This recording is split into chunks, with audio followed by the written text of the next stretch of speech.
Monday morning, and it's just gone 20 to 8, and I'm just finished milking and getting all the calves and things all fed and cleaned out. But I'm going to set up these gates because I noticed a girl clinging onto that door. You can see her there staring at the door.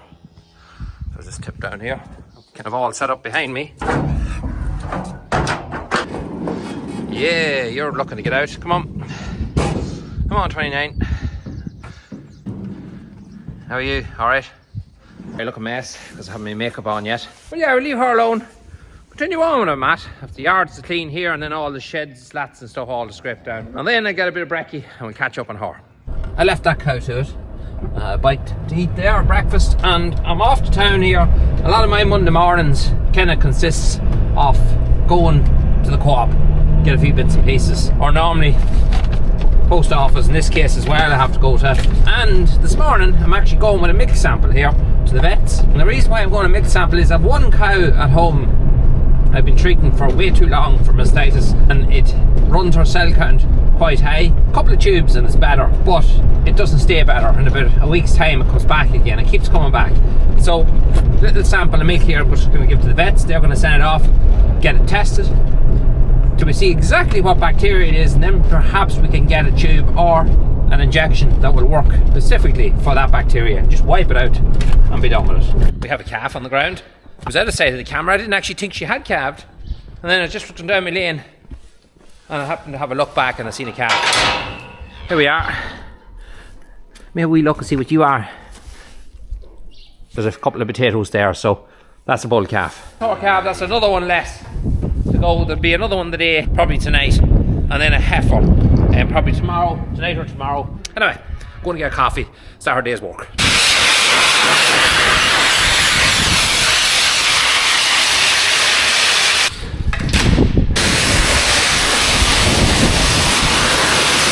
So a lot of people ask how I wash the jackets. Well, I just let them soak for a wee while in actually the creamy can of water that's out there. I let them soak in it for about an hour or an hour and a half, and then it just washes straight off.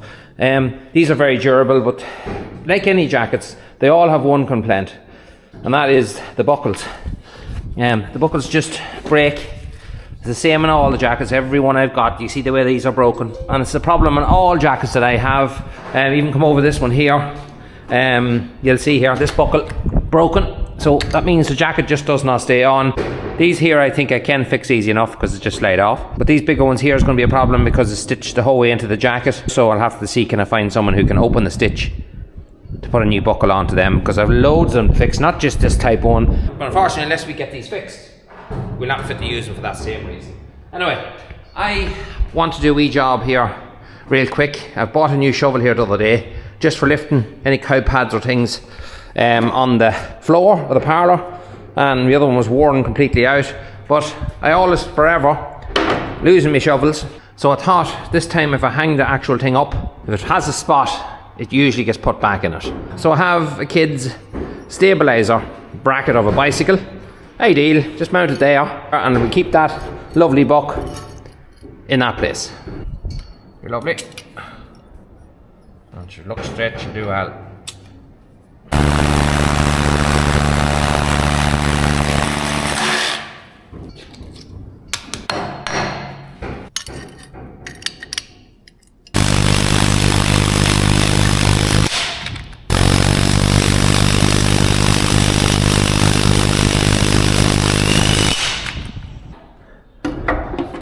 That's as simple as that there. Alright, where she goes. So a lot of people do ask, Adrian, how come you've done no work on the digger? How come you've done no work on the cottage? Well, that's your answer right there. Calving season on a farm, especially when you're on your own. And like my kids are at school now, he has to help me in the evening, but the majority of the time I do everything you see on my own. So there's no real time to tackle into anything else yet, but it's coming to an end. The end is in sight. Walk out in the yard, what is it? That is a big calf. I'd say that's a bull. I'd be surprised, very surprised that's a heifer. Now sometimes you see a cow roar like that, you might think she's been a bit aggressive. She's not. Some cows do that. Heifers will do it more prone than cows for the first time. It's just when a calf gives a wee move, she's kind of been overly protective, that's all. And when she's kind of like that, you're best off stay out of the calving pen. Just in case, because you never know. No matter how quiet cows are, you never know. So I'm just going to put my hand across. Oh, is she doing it for me? She's lifting the leg for me. No, leg here, let me look. Oh yeah, there they are. Who's that gate over as well? So yeah, it's a bull. We have our surplus of heifers got, and any more of the calf now will just be extras. So I'm happy enough there's bulls. We've about another 5 cows AI to Frisian. We'll be swapping over then to Aberdeen Angus, and we have a few Belgian Blues. So nice big lump of a calf, healthy. That's the main thing. 4:30, and you know what? I normally wouldn't do this, but I normally wait till the cows milk in the evening, and then I put in silage. But this evening I'm going to put it in first because I want to get finished. We're kind of working late this last few nights, and we start early in the morning, so we just want to get finished because we have a heifer to calve the night anyway. You alright, madam? And she is quite full. That elder is quite full. I'm thinking you will do something tonight. You'll be in the calving pen anyway. Either ways. I get asked nearly in every one of my videos, anytime I mention feeding, would you buy a diet feeder? Or would it make financial sense to buy a diet feeder? Diet feeders you can buy are a used diet feeder, which isn't completely wrecked, without spending a massive amount of money. It's not actually a financial thing. It's more the fact that our yard is quite tight. And to me, I don't see how a diet feeder would work, especially in here. You'd have to back in. You wouldn't get back far enough, and that'd leave you with no silage here on this spot here, so you'd be scraping back. I just don't see how it would work here. It would work 100% over in the other shed because you have a long opening in front, no problem at all, but not in here. This little shed just wouldn't work for. It also would work for the one over in the other farm, but Bales is right beside us. It just works handy where we're working it here at the minute. There's cow bulling, as we can have to watch as well, as one of the first cow calved. So she's coming a bulling now, so it gets quite dangerous with cows and slats. That's when you can have the falls. So yeah, sooner they're out, the better.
I always put a smaller block at the door when the doors are opened. They have a habit of pushing the silage out with their heads, so if I put a smaller block in, they don't do it as much.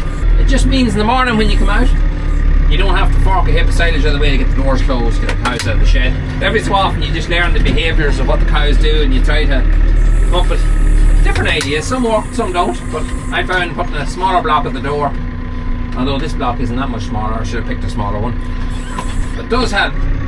It is now 10 to 5, so I'm going to put this calf in. Looks like it has sucked well. Mum will be getting ready for milking this evening with the rest of the cows, and then we'll be getting the heifer ready, the calving pen all cleaned out and the heifer ready behind me. I'm just looking at her here. We get her out and get her ready for calving the night, which I think she will in the middle of the night.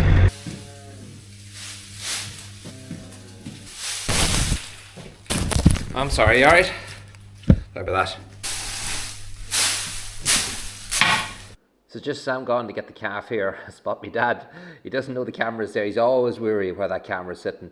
So he always comes in, has a little look around and see what cow, what calf, is a heifer or a bull or so. Keeps him happy. Still very, very connected to farming, no matter being 91 years of age.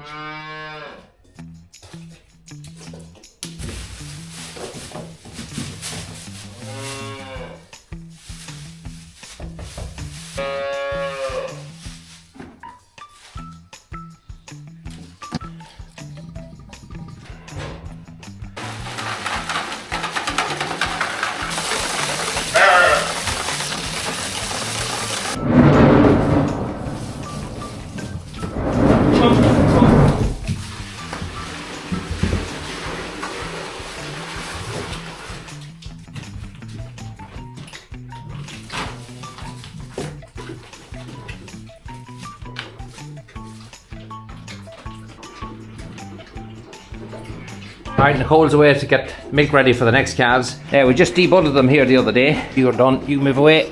We only got these ones trained to drink out of this a couple of days ago, and they're still a bit iffy. It takes a wee while just to get them onto it, but they're flying once they're on it. These are our youngest heifer calves. This is the one with the crooked tail. I'm not sure if you can see with the camera, but we will be putting jackets on these ones now in the next day, maybe even tonight we might get jackets on them. This one here is just mad to get taken more as a guzzler, and it would drink all the milk if we got away with it. So I stay here because this one's a wee bit slower. You move away. Go on. Go on back. Go on back. Go back. Go back. You. Go back. Yeah.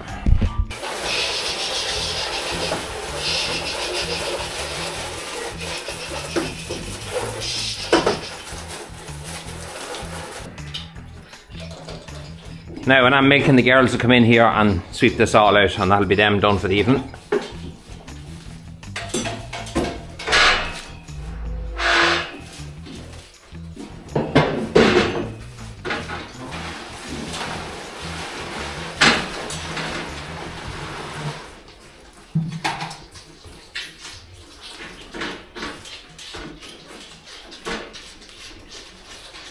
Alright, so as Nicole is working away with the calves, you might see here the two biggest calves. This is the one that's standing beside Nicole. This is Hope, a big calf. Now, just got a jacket took off this morning. It grew out of his jacket.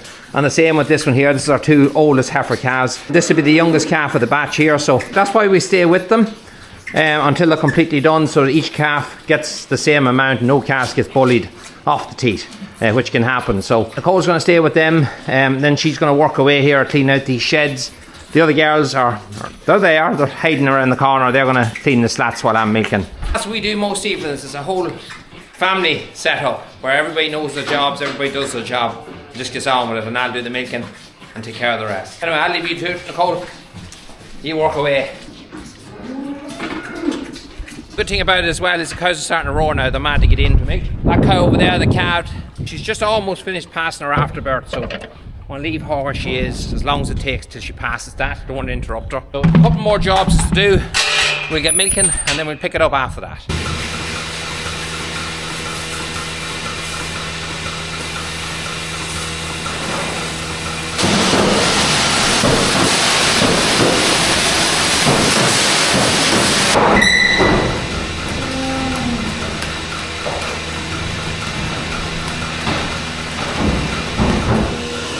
Somebody asked me not that terribly long ago, what's the red tape on the cow's tails for? Well, red tape on the cow's tails normally means the cow's is dry. Moving cows around, cows would get mixed, would make a mistake, you could end up making a cow into the tank that's dry. She's not dry very long, so the red tape is just basically an identifier. So when the cow calves, what I'm after doing there now, I'm after removing the red tape, it's gone. And I put these guys on her legs here, little straps, plastic straps. I know her when she comes in for the next few days that she's for feeding calves. She'll feed all the younger calves, and then after a couple of days we take them off and we don't need to hold her anymore for feeding calves. That's just a simple way we have of doing it. We have other different colours as well, blue, and we used to have green ones as well, a different brand, but that's basically what they all do. Right, the three girls are here with me, and we're going to put this heifer that's here, we're going to stick her in the calving pen because she's next to pop and she looks like she might do it tonight. Bag is well full. She's not into the 30th in the day. What date's today, girls? 26th, 27th? So we're just going to stick her in just for safety. Girls have the calving pen all cleaned out after the last cow. You missed a bit. Jesus, hey, you missed a bit. How'd you miss that bit? They've kind of cleaned out since the last cow. So one thing I fitted here back last year was a great thing, was lights. Lights the whole way up this avenue, because you fall across yourself sometimes, maybe late on a Sunday night or early on a Monday morning. But anyway. Mum. Heifer not know to come out just as quick. She's not too sure about going out. What's out there? Go on. Bones aren't really gone, but enough. Hang a left there now, hang a left. Ah, there you go. Now you're better. See the bedding? That heifer is a bit of a pet as well. You probably can tell as she was coming round, she nearly wouldn't move out of your way. We're going to leave her there tonight. Nicole's going to take out the bit she forgot. She's laughing over here in the corner. And she's going to put some silage there for tonight, and that'll be it. Fingers crossed, we'll have something in the next 24 hours. Alright. Well, that didn't take long at all. Because in front of that heifer is a heifer calf on the ground. So she really didn't take any time about it. Heifers can take a long time, but no, not her. So that's another one to add to it there, another heifer calf. Very, very small, but healthy and well marked. She's just starting to lick it now. She's just starting to figure out what it is. Over here in the corner, I'm going to have to take a cow out of this pen tonight. She's a terribly rough cow, and she's spending her whole time baiting the other cows, and she's going to cause nothing but trouble. So I'm going to have to take her out and put her somewhere tonight, because I hate that noise of cows falling on slats, and it's one divil that's over there, so we'll have to move her tonight as well. But otherwise, yeah, that's a good result. So I'm on the old telephone here. I'm on the iPhone. Can't be saying them things now. Show me age. Before we end today's video, I wanted to actually come back to Moudini's calf, which you can see is a lot larger than what we long growing.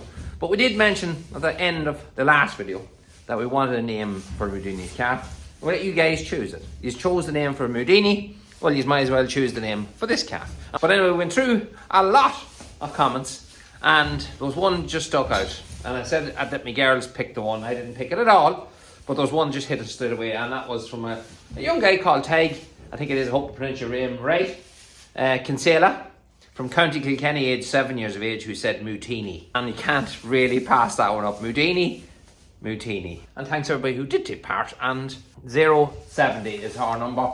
And you'll see her throughout, hopefully, plenty of years to come on the channel. Until the next one, we'll see you again. The one job that I want to tackle is right here where we stand, turn this into a usable area.